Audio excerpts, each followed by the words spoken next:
गुरु प्यारी साध संगत जी, राधा स्वामी जी। संगत जी, कई सत्संगी कमेंट करते हैं कि करम सिंह जी के सत्संग अपलोड करें, रूड़ सिंह जी के अपलोड करें। हम उनसे ये कहना चाहते हैं कि सभी सत्संगकर्ताओं के सत्संग हमारे चैनल पर अपलोड हैं। वो हमारे चैनल पर जाकर प्लेलिस्ट में जाकर सभी सत्संगों को सुन सकते हैं और लाभ उठा सकते हैं। गुरु प्यारी साध संगत जी, आज का सत्संग भाई गुरदास जी की वाणी के ऊपर है। बहुत ही प्यारा सत्संग है। आइए बड़े प्यार से सुनते हैं और लाभ उठाते हैं जी। यह भाई गुरदास साहब जी की वाणी है। आपने पंजाबी के अलावा संस्कृत और हिंदी में भी वाणी लिखी है, लेकिन पंजाब के अंदर आपकी वाणी जो पंजाबी में लिखी गई है उसको बड़े आदर और प्रेम से पढ़ा जाता है। बल्कि गुरु घर का वचन है कि भाई गुरदास जी की वाणी ग्रंथ साहिब की कुंजी है।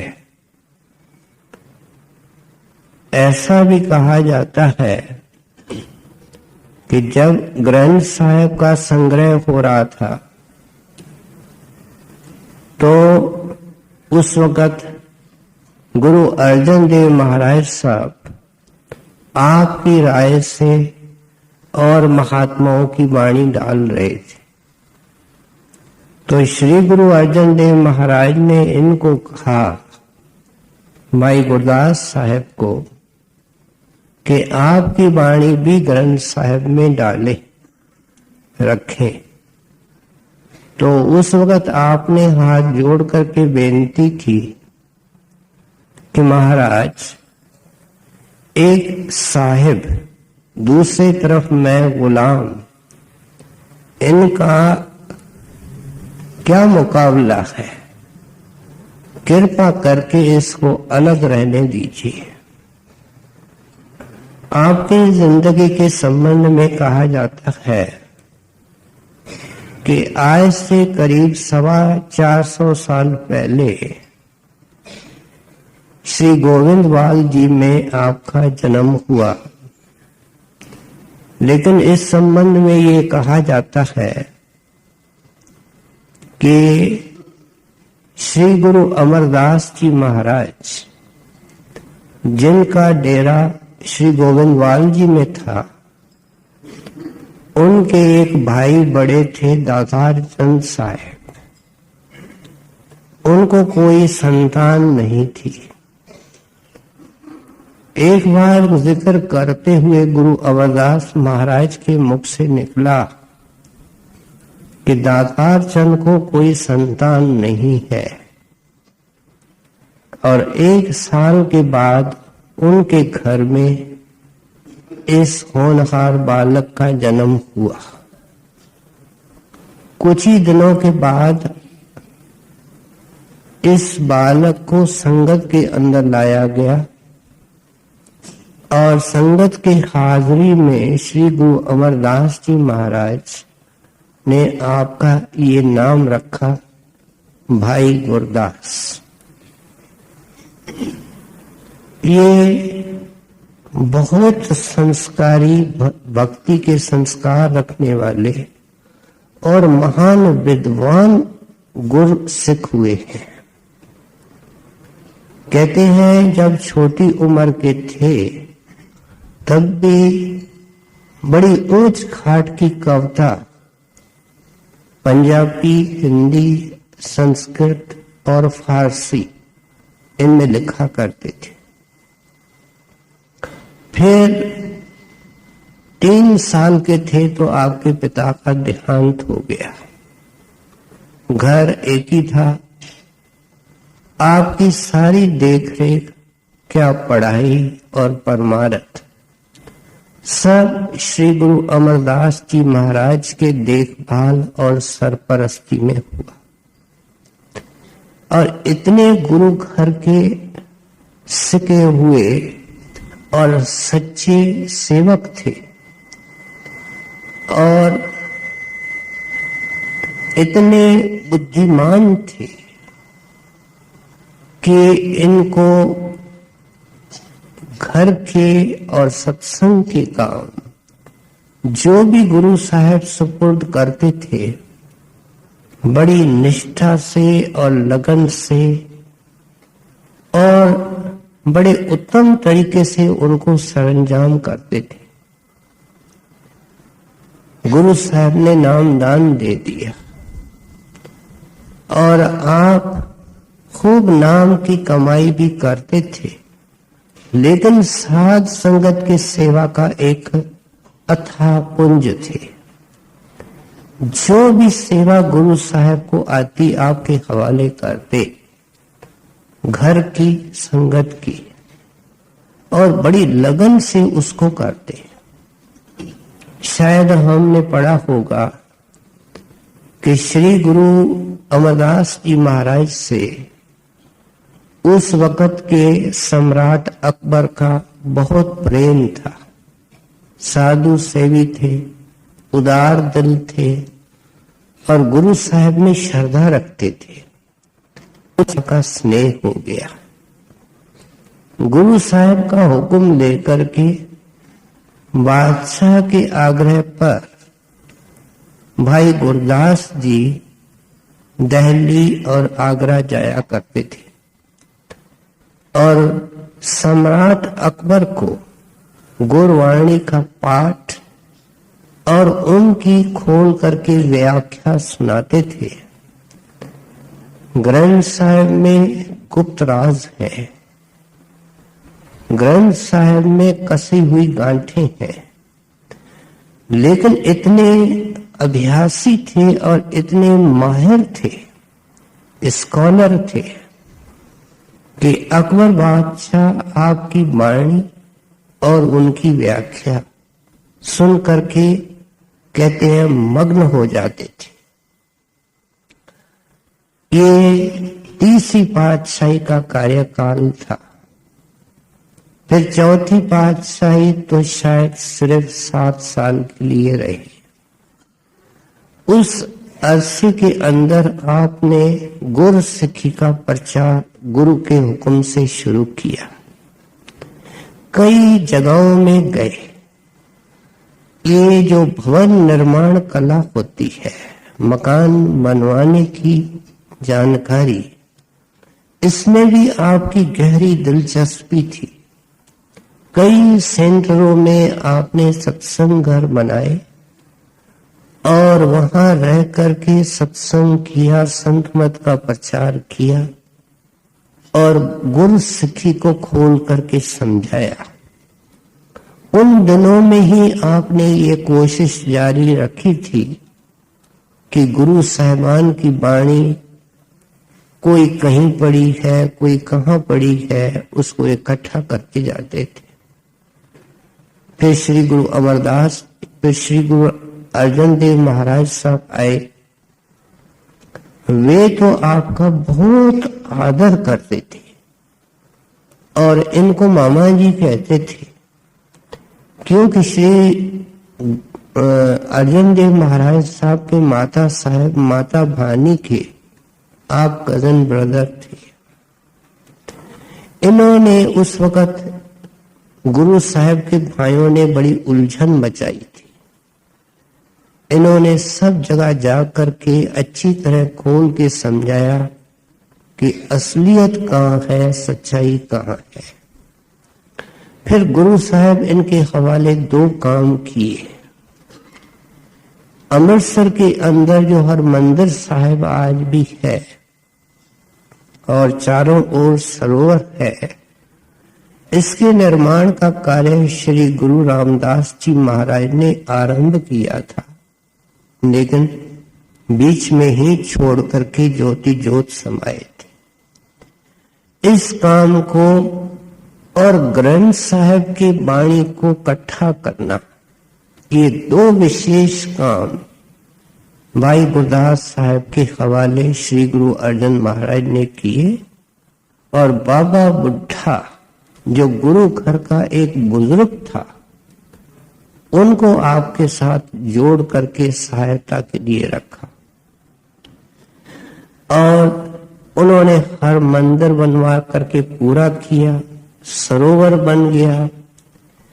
फिर ग्रंथ साहब की वाणी और हिंदुस्तान के जो गुरु साहिबान से पहले शब्द स्वरूपी महात्मा हुए थे उनकी वाणी को इकट्ठा करके इतिहास कहता है कि कई सप्ताह श्री गुरु अर्जन देव और आप एकांत में चले गए, गुरु साहिबान की वाणी को सिलसिलेवार सेट किया, लेकिन जो बाकी शब्द स्वरूपी शब्द अभ्यासी महात्मा थे उनके वाणी के शब्दों का चयन किया और ऐसे तरीके से किया।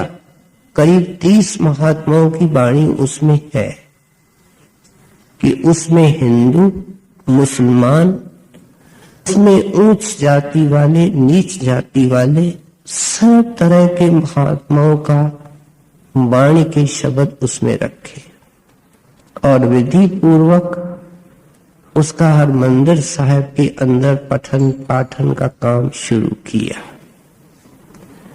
श्री गुरु अर्जन देव महाराज साहब भी अपने परम धाम को चले गए और छठी पातशाही का जमाना आ गया।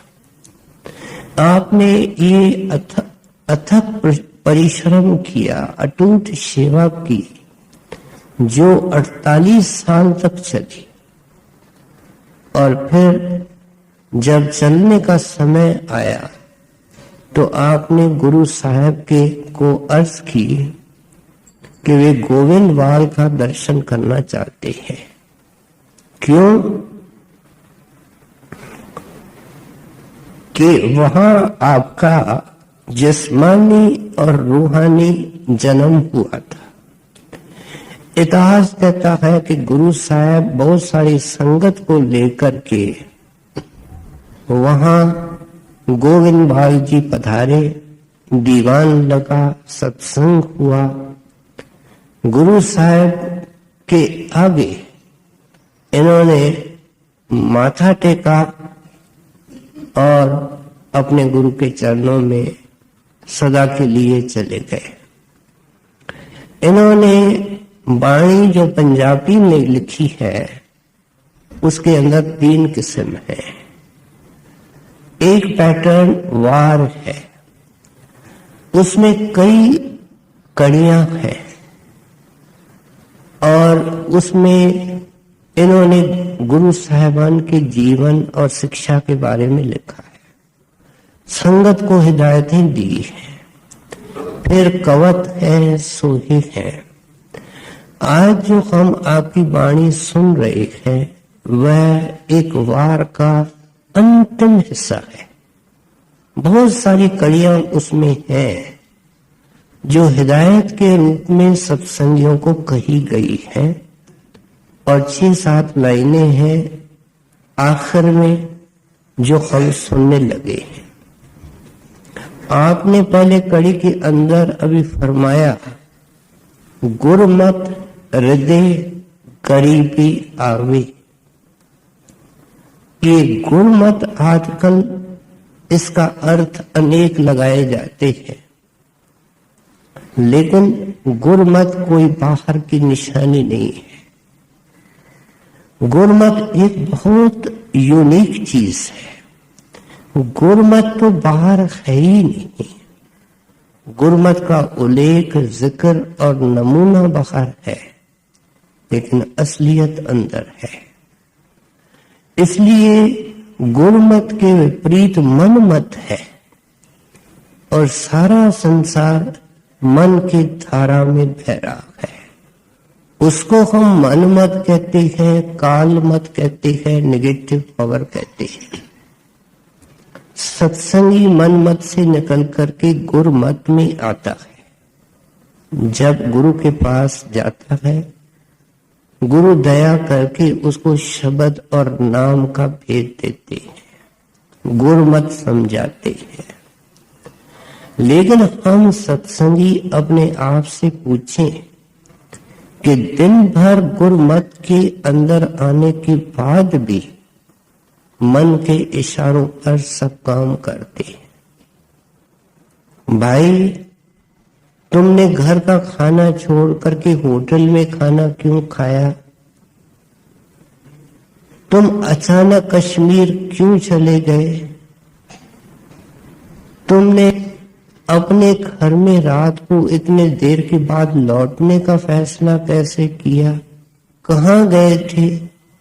जवाब एक मिलता है कि मेरे मन ने चाहा, मेरे मन की मर्जी थी, मेरे मन की इच्छा थी। इसको संत मन मत कहते हैं। गुरमत में आने के बाद भी ये जानते हैं कि सत्संगी मन मत में रहता है। सुबह से लेकर के शाम तक, रात को सोते वक्त तक जो भी हम काम करते हैं मन के इशारे पर करते हैं। अगर ये हम कहते हैं कि 90% करते हैं तो शायद ये भी अंडर एस्टिमेट होगी।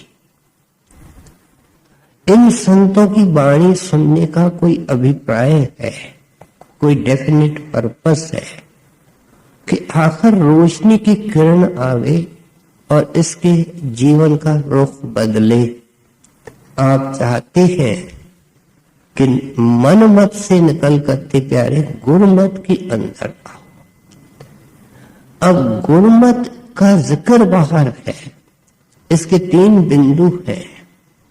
एक सतनाम, सतगुरु, तीसरा संत सत्संग।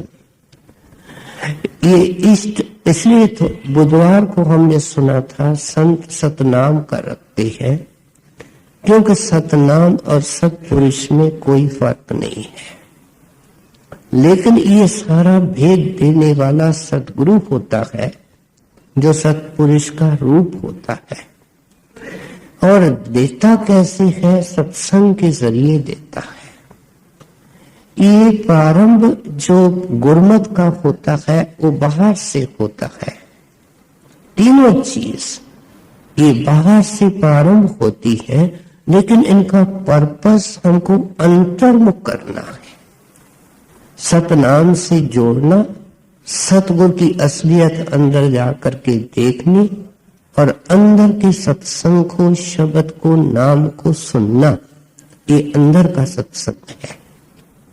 सो इसलिए कहते हैं कि तुम इसलिए प्यारे गुरमत में आए हो। ये कोई बातों का मत नहीं है, जीवन को बदल करके ऊंची उठने का मत है। और पहला कदम उठाओ, पहला काम करो, हृदय गरीबी आवे, अपने अंदर निम्रता लाने की कोशिश करो। अब देखिए कि इन्होंने सब बातें छोड़ करके, शिक्षाएं छोड़ करके निम्रता को पकड़ा है, क्योंकि निम्रता जिसके अंदर आ गई उनके अंदर ही सब कुछ आएगा। किसी से, बहन से, भाई से पूछा जाए कि तुमको सबसे प्यारा कौन लगता है, सोच सोच करके उसका नाम लेगा या लेगी जो उसकी आज्ञा में रहता है, जो हर वक्त उसके हुक्म पर फूल चढ़ाता है, कभी चूं शर्म नहीं करता है और ये दिखाता है दीनता, निम्रता, आजिज़ी, गरीबी। गरीबी से अर्थ आपका दीनता है। सो इसलिए कहते हैं पहले ऐ सत्संगी बहन भाई अपने अंदर दीनता लाने की कोशिश करो। दुकान वाला अपने सामान की चेकिंग करता है, पड़ताल करता है। बहन रसोई के सामग्री की पड़ताल करती है। हम बैंक के पासबुकों की पड़ताल करते हैं। नौकरी वाला फाइलों की पड़ताल करता है। कहते हैं सत्संगी तुम अपनी ये पड़ताल करो कि तुम गुरमत में आए हो, 10 साल 15 साल कुछ हुआ है, तुम्हारे अंदर कितनी नम्रता आई है, कितना सरल और सीधा सवाल है। ये बताने की कोई जरूरत नहीं है कि जिसके अंदर गरीबी होती है उसकी निशानियां क्या होती है, उसके नैन नीचे होते हैं, वो अपने अवगुणों को विचारता रहता है, उसको दूसरे के अवगुण देखने की फुर्सत नहीं मिलती है। सबको आदर देता है, प्रेम देता है, लेकिन गुणों का ग्राहक होता है। उस व्यक्ति को अवॉइड करता है, उस सिचुएशन को अवॉइड करता है जहां कुछ गंवाना पड़ता है, उस चीज को पकड़ता है, वहां जाता है जहां कुछ मिलता है, जहां गुरमत में कदम आगे बढ़ता है। सब चीजें भाई साहब अपने वाणी के अंदर खोल करके समझाएंगे। कहते हैं प्यारे, अब दीनता नम्रता सीखो। दिन भर हम कुर्सियों में बैठे, पलंगों में बैठे, सत्संग देखो संतों ने किस तरीके से रखा है कि हम नीचे बैठे। जो सोफा में बैठा है, कुर्सी में है, पलंग में है, वो किसी वक्त भी गिर सकता है। जो जमीन पर बैठा है वो कहां गिरेगा। ये सब इनके नमूने हैं सिखाने के कि प्रारंभ दीनता से होता है। संतों के दरबार के अंदर तरह तरह की सेवाएं रखी गई है। जो सेवा के दौर से न निकला है उनका माफ करना भजन कभी नहीं बनेगा। क्योंकि जैसे एक बच्चा स्कूल के क्लासरूम में जो सीखता है वो उसकी आधी एजुकेशन होती है, आधी एजुकेशन उसकी खेल के मैदान में होती है। जो कुछ वो खेल के मैदान में सीखता है वो क्लासरूम में नहीं सीख सकता। इस तरीके से सेवा है। सेवा में कईयों से वास्ता पड़ता है और सर्दी गर्मी को बर्दाश्त करना पड़ता है और गर्म सर्द को सहन करना पड़ता है और अंदर में बात रखनी पड़ती है। सेवा करने का आदर्शी तरीका क्या है? सत्संगी पूछता है। सेवा करते हुए पहले ये खुश समझिए, प्रसन्न चित रहिए। अगर कोई भाई सेवा करता है, चिड़चिड़ा है, बोझ समझता है, माफ करना, इस दरबार से खाली कोई नहीं जाता है। 5 डांटन भी मिल जाए लेकिन मिलता खास कुछ नहीं है। इसलिए सेवा करते हुए अपने आप को प्रिविलेज समझना चाहिए कि मुझे सत्पुरुष ने सेवा का एक मौका दिया। सेवा निमित्त गुरु की करनी है। अगर जत्थेदार के निमित्त की, किसी प्रबंधक के निमित्त की, उसको खुश करने के लिए की और अपनी होशियारी बताने के लिए की कि मैंने ये किया, मैंने ये किया, मैंने ये किया, सेवा का बहुत सारा फल चला जाता है। ये खामोशी का मार्ग है। सब कुछ जिन्होंने किया, जिन्होंने सब कुछ पाया, उन्होंने ये कहा कि हमने कुछ नहीं किया, मैंने इतना कर दिया, इतने साल कर दिया। तो खुद सोचो किसको खुश करना चाहता है, अंदर वाले को कि कोई बाहर के प्रबंधक को? अगर अंदर वाले को खुश करना है तो खामोश, शुक्र और प्रसन्नचित, मालिक मैं एक जन्मों जन्मों का कीड़ा, आपने साथ संगत की सेवा बख्शी है, आपकी दया है। मैंने ऐसे सेवादार देखे हैं जिनको हजूर महाराज जी सेवा के ऊपर सेवा देते हैं। नजर आता है कि उनकी ताकत से परे है, लेकिन वो खुश होते हैं। वो सोचते हैं हमारी झोली के अंदर दान पड़ रहा है, बड़े खुशी से करते हैं, रात को देर तक करते हैं, लेकिन प्रसन्नचित होते हैं। फिर गुरु की खुशी क्यों नहीं मिलेगी? और गुरु की खुशी मिलेगी तो भजन बनने लगेगा। गुरमत का आनंद, गुरमत की लज्जत, गुरमत का स्वाद आने लगेगा। स्वामी जी महाराज ने वाणी के अंदर लिखा, गुरमता अनोखा दरसा, मन सुरत शब्द जाए परसा। कहते यहां तो केवल गुरमत का जिक्र है, लेकिन जब तुम सिमरन करके ध्यान करके, जो मूल हमारे गुरमत का सिद्धांत है, शरीर को खाली करके तुम्हारा मन और आत्मा जब सिमट करके मन सुरत शब्द जाए परसा, जब तुम्हारा मन और आत्मा उस शब्द को स्पर्श करेंगे, उससे जुड़ेंगे, फिर तुम्हारा होश आएगा कि गुरमत बातें नहीं है, गुरमत अनुभव है, बेबहा मत है, यूनिक मत है, अखुट खुशियों का एक खजाना है, गुरु की उंगली पकड़ करके फूलों की राह पर चलने का मार्ग है कि दुनिया के कांटे नीचे रह जाते हैं जब मन और सूरत सिमट करके उस शब्द को पकड़ते हैं।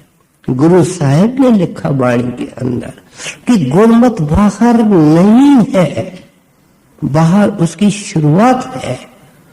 और कैसे गुरमत शुरू होता है? गुरमत वाजे शब्द अनाहत। जिस दिन तुमने सिमरन पकाया वो शब्द ऑटोमेटिकली आएगा। ऐ सत्संगी बहन भाई, वह खुशकिस्मती का दिन है, उस दिन तेरा गुरमत शुरू हुआ है, जब अनहद शब्द तेरे अंदर प्रगट हो गया है। जब वो प्रगट होता है तो बंद नहीं होता है, 24 घंटे रहता है। काम काज करने के लिए उस सत्पुरुष के पास, क्योंकि लेन देन संत मत का एक मुख्य अंग है, इसलिए वो शब्द उस अभ्यासी को आता है, लेकिन सबड्यूड फॉर्म में आता है। उसको देह से विदेह नहीं करता है, उसको आनंद देता है, दुनिया से न्यारा रखता है, कर्मों के कालिक में लिबड़ने नहीं देता है। हर वक्त उसके अंदर खुशी और शांति छाई रहती है। कहते मैं ये चीज देना चाहता हूं। ऐ सत्संगी बहन भाई, तुमको गुरु ये चीज देना चाहता है, पहले इस नतीजे पर आओ। ये केवल सुनने का और महसूस करने का मार्ग नहीं है, ये अंदर जाकर के देखने और सुनने का मार्ग है। होगा कैसे? गरीब बनो, निमाना बनो, आजिज बनो। भाई अब तक नहीं बने हो तो हाथ जोड़ना सीखो। आम सत्संगी पूछता है, बहुत सुनते हैं, शुरुआत कैसे करें? कोई ऐसा वस्त्र नहीं पहने जो औरों को आकर्षित करे, ये गुमनाम रहने का मार्ग है। कोई ऐसा व्यवहार नहीं करे जो अनयूजुअल हो, कोई ऐसी बात न करे कि कहे कि इतना बड़ा विद्वान है। कहते हैं ये तो छुपके से, क्योंकि गुरु साहब ने कहा जिन्हें पाया तिन्हें छिपाया। कहते हैं बातें करने वाले खाली होते हैं। हमने देखा है जहाँ पानी में हलचल होती है, लहरें होती है, वहां पानी गहरा नहीं होता है। अंग्रेजी में कहावत है, स्टिल वाटर्स रन डीप। जहां पानी गहरा होता है वहां खामोश होता है। इसलिए कहते हैं कि ये गुरमत जब अंदर आने लगता है, इसकी सेवा सत्संग से होती है। सेवा एक बहुत बड़ा ट्रेनिंग स्कूल है, जिसके अंदर ये अच्छी तरह गढ़ा जाता है, ठपा जाता है और गुरमत के लायक होता है, सिमरन ध्यान के लायक बनता है। इसलिए आप समझाते हैं पहला कदम उठाओ, नहीं उठाया है आज उठाओ, हाथ जोड़ना सीखो, सेवा करना सीखो, औरों की आज्ञा मानना सीखो। सेवा करो तो गुरु की समझ करके करो, जरूर करो। जो सत्संगी सेवा नहीं करता है बहुत घाटे में है, अपना नुकसान कर रहा है। ये अनाउंसमेंट को एक अनाउंसमेंट जिसने समझा उसने क्या पाया? खाली है, चिंता में है, फिक्र में है, ऐसे ही आ जाएगा अंत। हाथ में वो चीज नहीं आएगी। आने वाली है, देने वाला देना चाहता है, पाने का प्रोसीजर बता रहे हैं। गुरु मत हृदय गरीबी आवे, पर नारी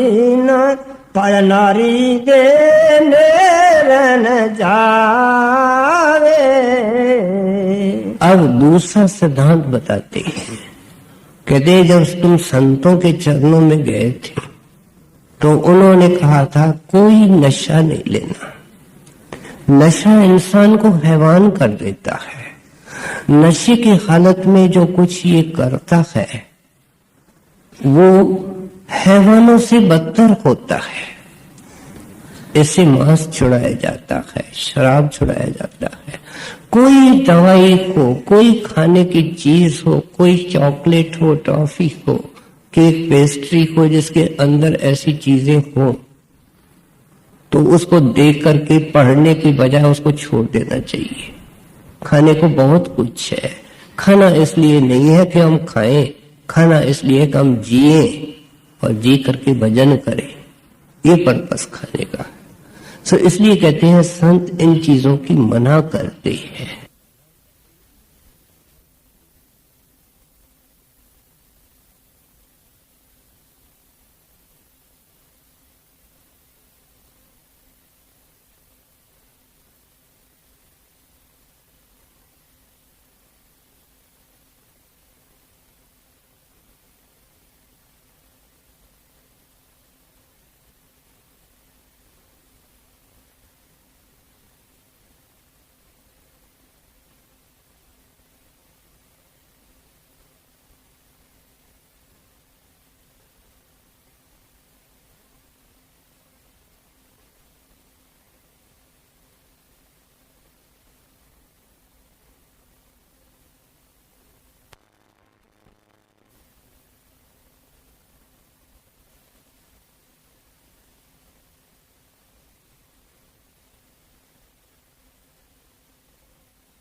इसलिए कहते हैं संत इन चीजों की मना करते हैं और फिर नेक पाक जिंदगी व्यतीत करने की, नजर नर्मल रखने की। इसलिए भाई साहब कहते हैं पर नारी दे नेड़ न जावे। नेड़ पंजाबी शब्द है जिसका अर्थ है नजदीक। सपने के अंदर पराई शक्ल के अंदर नहीं देखे। देखने से शुरुआत होती है।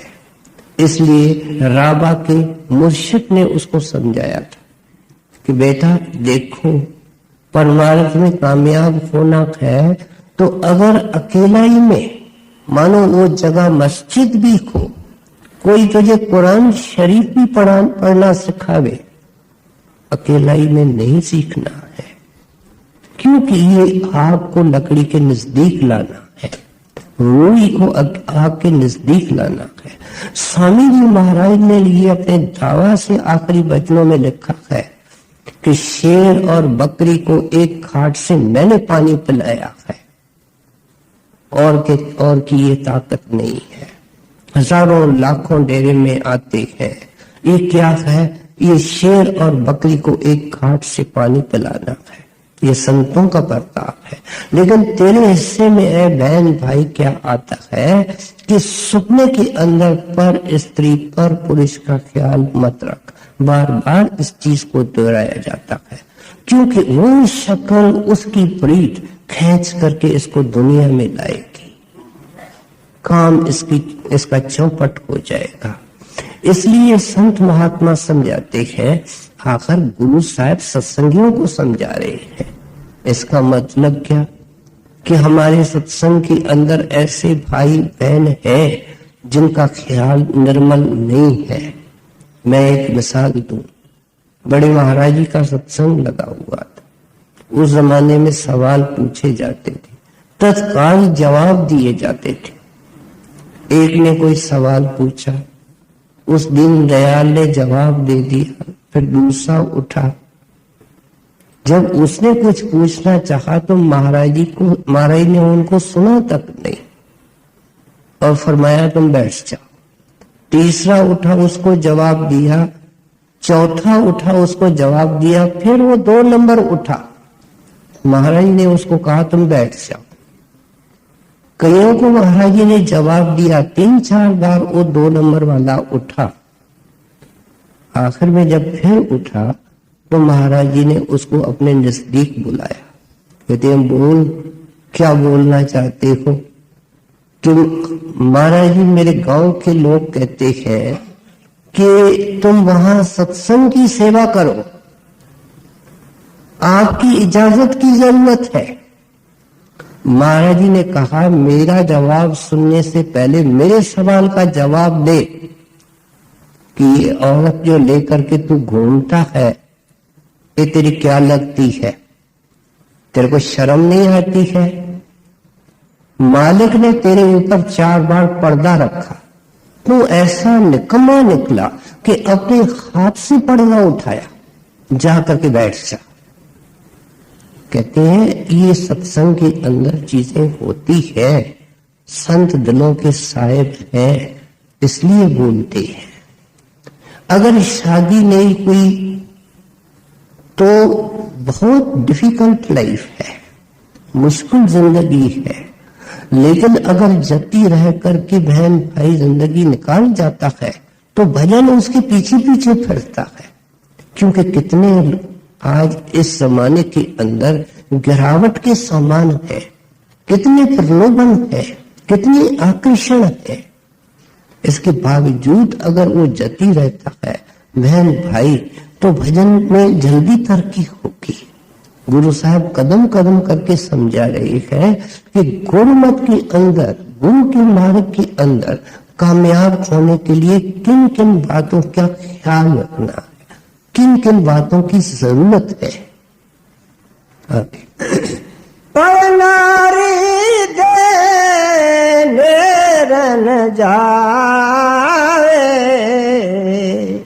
पर दरवेनो हाथन लावे। दरवे पंजाबी शब्द है जिसका मतलब है अमानत। कहते हैं किसी के अमानत में खयानत न करो, पराये धन से पराये पैसे से प्यारे दूर रहो, हक की रोटी के ऊपर गुजारा करो। जिनके पास करोड़ है वे कंगाल है, इस नतीजे पर गरीब नहीं पहुंचे। इस इतवार को अच्छी तरह खोल करके समझाया गया था कि जिसको सुख समझा जाता है वो सुख नहीं है, सुख न्यारी चीज है। सो इसलिए आप समझाते हैं कि किसी तरीके से छोटा मोटा जो गुजारा करना पड़ता है उस पे गुजारा करो, लेकिन पढ़ाई धन की तरफ नहीं दो, अमानत में खयानत नहीं करो। क्योंकि यह हिसाब किताब है, गुरु ने तेरे हिसाबों पर लकीर फेंकनी है। तेरे को उस धाम में पहुंचाया है जहां कर्म नहीं है, लेन देन नहीं। अगर तुमने किसी का ले लिया, कितना गुरु के लिए अपने लिए मुश्किल काम कर दिया। वो बेसत्संगी है, दुनिया में आएगा, क्या उसको अदा करने के लिए तेरे को दुनिया में गुरु लाए, इसलिए चिता रहे। कहते हैं अगर तेरा किसी के पास रह जाता है तो मेहरबानी करके उसको बुला दो, क्योंकि मन पर बोझ रखेगा तो वसूल करने के लिए आएगा। अगर तुमने ऐसा किसी का रख लिया तो देने के लिए आएगा। अगर तेरा रह गया है प्यारे भूल जा अगर नहीं दे रहा है, लेकिन मेहरबानी करके अपना हिसाब किताब साफ रख। परमात्मा नजर नहीं आता है। जब भाई के भतीजे के पैसे अपने हिसाब में जोड़ देता है। हिसाब किताब देना पड़ता है। हजूर महाराज एक बड़ी रोचक वार्ता सुनाया करते थे कि एक महंत था, कई प्रकार के काल के नगरी के अंदर भी साधना करने वाले हैं, कोई साधना करता होगा। वो गुजर गया, उसका एक सेवक था, वो भी थोड़ा बहुत करता होगा। ये सब काल की नगरी के अंदर खेल है।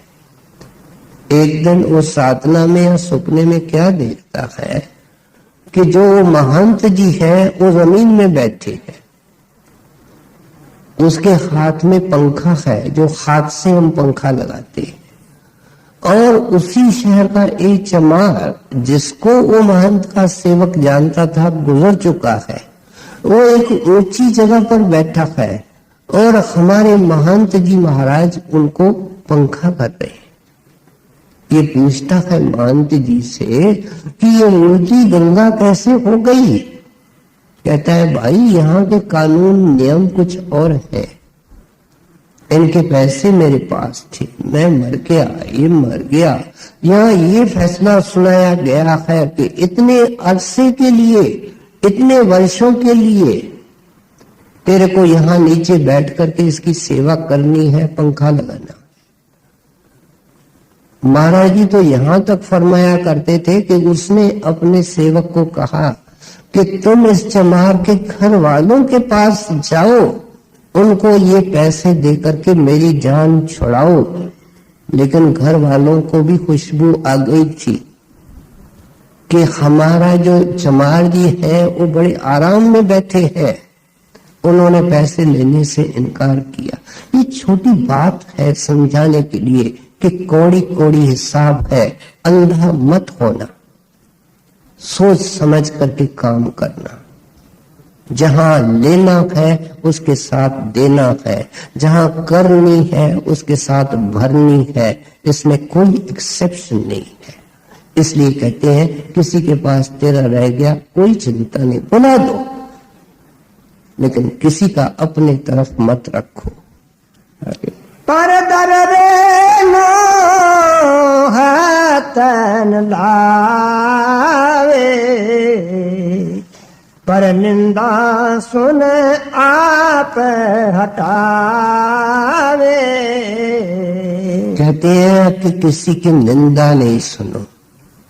ये कहना आसान है लेकिन करना बहुत मुश्किल है। माफ करना, कहीं भी हम जाते हैं, सत्संगी होने के बाद भी ये अकेला ही पसंद नहीं करता, किसी के न किसी के साथ बैठता है। अगर नई अखबार पढ़ता है, अखबार पढ़ते पढ़ते इसके मन में कई ख्याल पैदा होते हैं, ये ऐसा है, ये ऐसा है, ये ऐसा है। कहते हैं ये निंदा के बड़े सूक्ष्म रूप होते हैं। जब तुलसी साहब ने रामायण के अंदर काग, विषण का और गरुड़ का वार्तालाप लिखा, अब उन्होंने क्या वार्तालाप करना है, तुलसी साहब ने उनके जुबानी समझाया है। और जब पूछा जाता है कि दुनिया में सबसे बड़ा पाप कौन सा है, तो काग भूषण जी उत्तर देते हैं पराई निंदा। क्या और गुनाह नहीं है? उन्होंने अगर जवाब दिया तो सोच समझ करके दिया। गुरु साहब की वाणी हमने सुनी है, निंदा भली किसी की नहीं, कैसा डरा हुआ आदमी है तो भी भाई कान पकड़ो, निंदा मत करो। निंदा भली किसी की नहीं, मनमुख मुग्ध करण। तुम तो गुरुमुख होना चाहते हो, अपना मुख नाम की तरफ, गुरु की तरफ करना चाहते हो, इसलिए कहते हैं ये तो काम मनमुखों का है। मुंह काले तिल निंदका, जो निंदा करता है उसका मुंह काला किया जाता है। साथ में नरके खोर पवन, नरकों के दरवाजे उनके लिए खुल जाते हैं, जिसको हम एक आम बात समझते हैं। ये संत मत बारीकी का मत है। जब हम किसी कमरे को साफ करते हैं जो 2-4 साल से बंद है, तो हम समझते हैं आधे घंटे में ये साफ होगा। जब उसके गहराई में जाते हैं देखते हैं इसमें तो दिन चाहिए, इसमें तो महीने चाहिए। जन्मों जन्मों का इंसान मैला है कर्मों से, और उसमें ये जोड़ता जाता है। शेख सादी ने जब समझाया कि निंदा करूं तो मां की करूं, ये क्यों कहा? उन्होंने तो निंदा करनी नहीं थी, लेकिन समझाया कि जिसकी तू निंदा करता है उसको तू अपनी नेकी देता है, और उसके अंदर जो बदगुण है उसको तू खरीद करता है। उन्होंने मां के लिए इसलिए कहा कि मेरी नेकी निकलेगी तो कम से कम मेरे घर में रहेगी, बाहर नहीं जाएगी। ये समझाने का तरीका है कि अपने को कंगाल क्यों करते हो, जो पहले ही तुम कंगाल हो। जिसका अवगुण देखते हो तेरा गुण निकलता है और उसका अवगुण तेरे अंदर आता है। इसलिए स्वामी जी महाराज ने क्या समझाया, मत देख पर आए अवगुण, क्यों पाप बढ़ाओ दिन दिन। पहले ही तेरे पाप ज्यादा है प्यारे, क्यों इनके अंदर इजाफा कर रहे हो। देखा कर सबके गुण गुण, कहते हैं सबके गुणों पर निगाह रखो। कोई ऐसा इंसान है जिसके अंदर कोई गुण नहीं? ऐसा कोई नहीं है। हम उसके गुण पर रखें, नजर रखें। कहते हैं ये परमार्थ के, जब हम बगीचे में जाते हैं अनेक चीजें होती हैं, निगाह फूलों पर होती है। कहते फूलों पर निगाह रखो। इसलिए कहते हैं निंदा करने की कोशिश ना करो। निंदा क्या कहे, निंदा करने वाला को जो हमने गुरबाणी सुनी, इन महापुरुषों के वचन सुने, लेकिन जो निंदा सुनता है वो भी पाप का भागी होता है। जिस जगह निंदा होती है प्रेमी सत्संगी वहां एक मिनट नहीं ठहरता है, वो कई अटकलें करता है। संत मत एक मर्यादा का मत है और दुनिया में अच्छे तरीके से रहना सिखाता है। वो क्या करता है, विषय को बदलने की कोशिश करता है। जिस टॉपिक से ये निंदा शुरू हुई है उस विषय को वो बदलता है, लेकिन वो जो बैठे हैं वो लोग ही ऐसे हैं। एक कैसेट चलाता है, उनका ध्यान उसमें नहीं जाता है। एक कोई और परमार्थी जिक्र करता है, उसके तरफ उनका ध्यान नहीं जाता है, तो एक कोई बहाना करके उठ के चला जाता है। यहां तक कहा जाता है कि श्री गुरु रामदास जी महाराज, जो श्री गुरु अमरदास जी महाराज के दामाद थे, उस वक्त उन्होंने प्रसादी के रूप में एक सोने का हार गले का उनको दिया था। गुरु की प्रसादी समझ करके बड़ी सावधानी से उनको पहनते थे। एक बार सड़क से जा रहे हैं, देखते हैं दो आदमी हैं, उनमें से एक गुरु अमरदास जी महाराज की निंदा कर रहा। आप चौंक गए। उन्होंने क्या किया, उसके नजदीक गया। इतनी अनमोल चीज थी जिससे कि ज्यादा अनमोल चीज उनके पास नहीं थी, गले से उतारी। उसको कहा प्यारे इसको ले लो, लेकिन निंदा न करो। अब सोचो, एक आम इंसान की, बुरे इंसान की निंदा करने की जब मना है, तो एक महापुरुष की जो निंदा करता है वो किस तरफ जाएगा। सत्संगी सत्संगी की निंदा करता है, सेवादार सेवादार की निंदा करता है। आंखें खोले, दिल का दरवाजा खोले, भाई साहब को सुने, महात्माओं को सुने कि हम अंधकार की तरफ जा रहे हैं कि रोशनी की तरफ जा रहे हैं। सवाल ये है किस तरफ जाना चाहते हो, रोशनी की तरफ। इसलिए गुरमत है, काम वो करते हो जो अंधकार की तरफ ले जाते हैं। अच्छी तरह सिस्टमैटिकली समझा रहे हैं, हिदायतें दे रहे हैं कि गुरमत के सिद्धांत क्या क्या उनकी रहनी है, करने के बारे में आगे बताते हैं। पर निंदा सुने आप हटावे, गुरु सीखे गुरु सीख सुने, अंदरों शाना बारों भोला, शब्द सूरत सावधान है, अब समझा रहे हैं कि अगर ऐसी स्थिति में कोई प्रेमी सत्संगी फंस जाता है तो क्या करता है, वो सुरत शब्द सावधान है। क्या उसने खूब नाम की कमाई की है, सिमरन को पकाया है, सिमरन को पकाने से, उसके अभ्यास करने से वो चल पड़ा है। जब सिमरन चल पड़ता है अंदर तो दुनिया के ख्यालात की रोकथाम हो जाती है, मन एकाग्र हो जाता है, हमेशा आंखों के बीच में खींच रहती है और शब्द भी आना शुरू होता है, हमेशा उसमें ध्यान रखता है।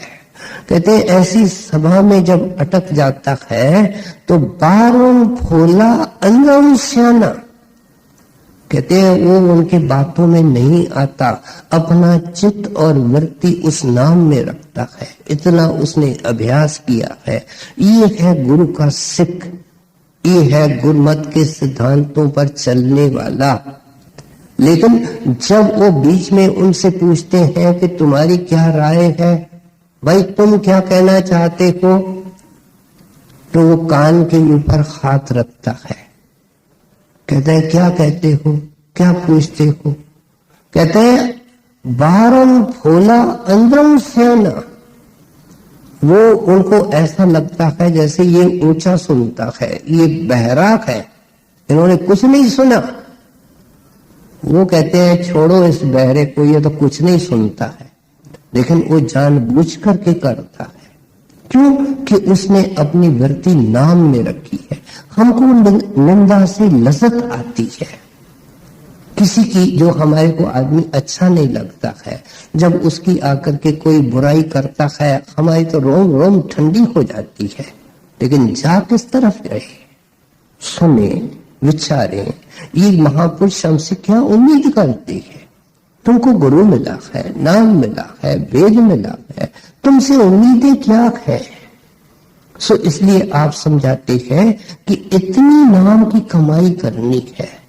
इस नाम के कमाई के बारे में आप आगे लिखते हैं, शब्द सूरत सावधान है, बिन गुरु शब्द सुने न भोला। सतगुरु दा उपदेश कमावे, थोड़ा सोवे थोड़ा ही खावे।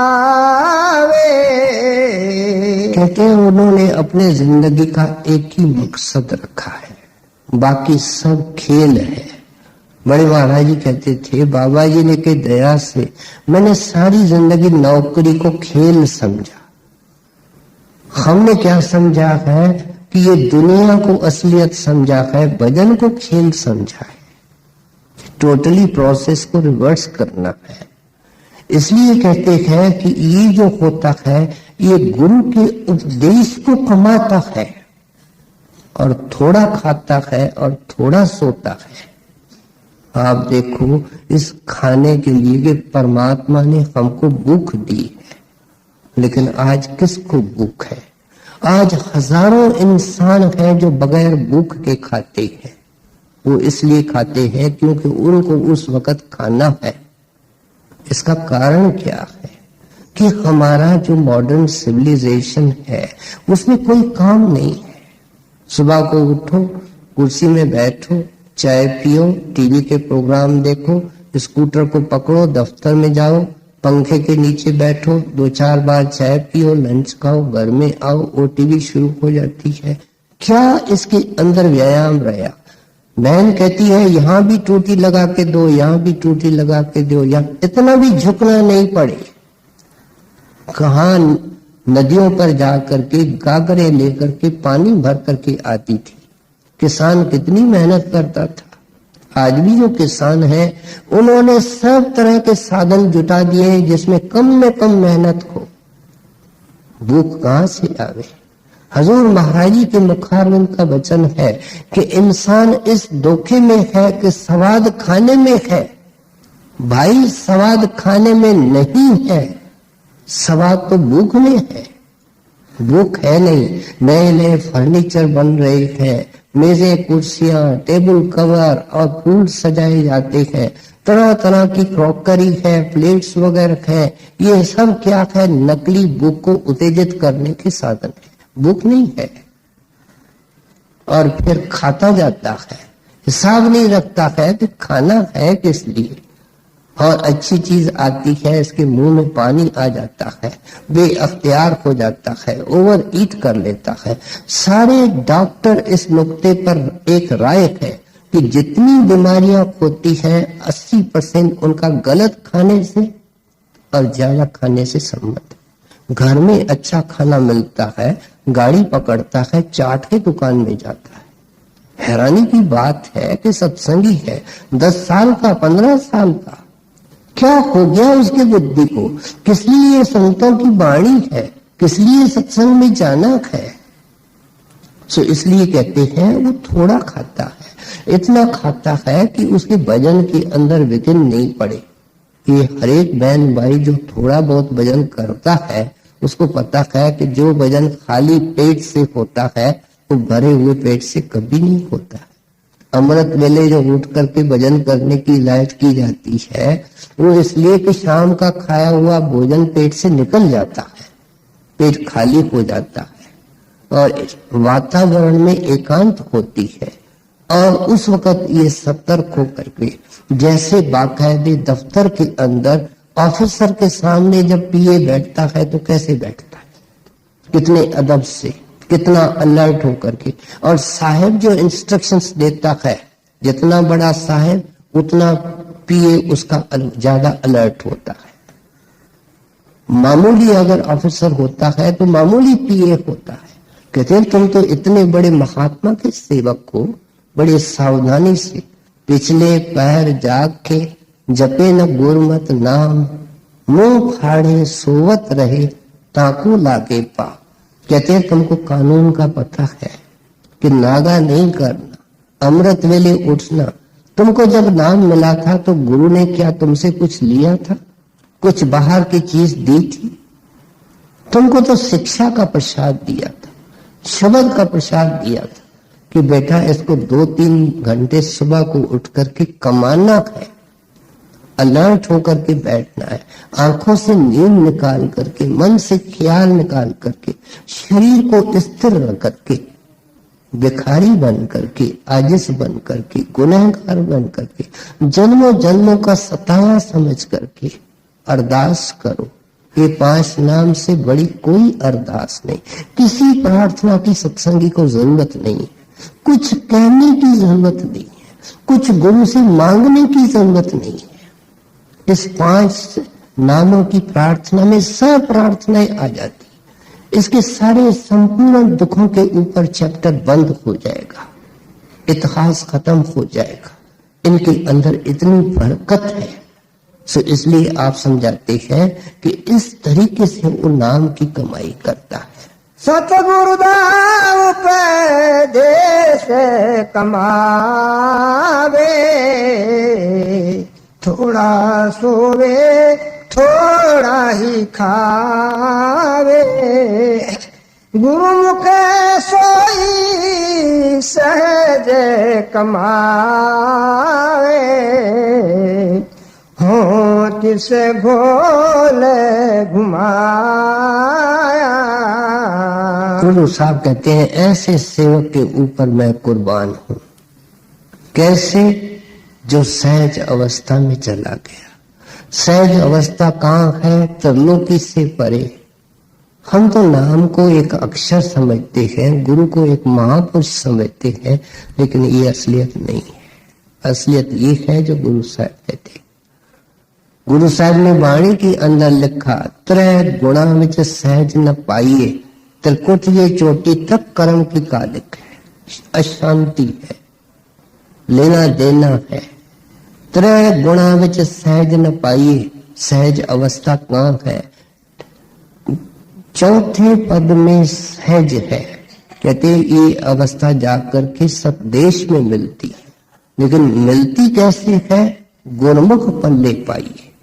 कहते तू झोली पसारेगा, भिखारी मंगेगा, उसमें दान डालेगा, वो दान डालेगा सहज का।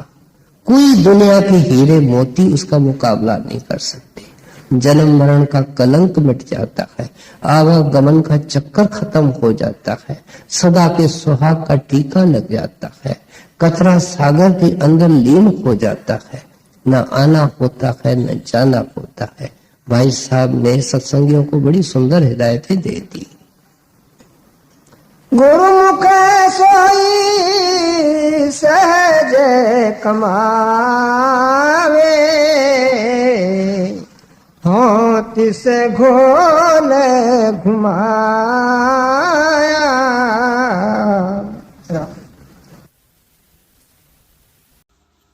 संगत जी, अब हम आपसे इजाज़त चाहते हैं। जिन्होंने अभी तक हमारे चैनल को सब्सक्राइब नहीं किया वो ज़रूर कर लें, क्योंकि हम ऐसे ही बेशकीमती सत्संग लेकर आते रहते हैं। सो संगत जी, फिर मिलेंगे एक नए सत्संग या एक नई साखी के साथ। राधा स्वामी जी।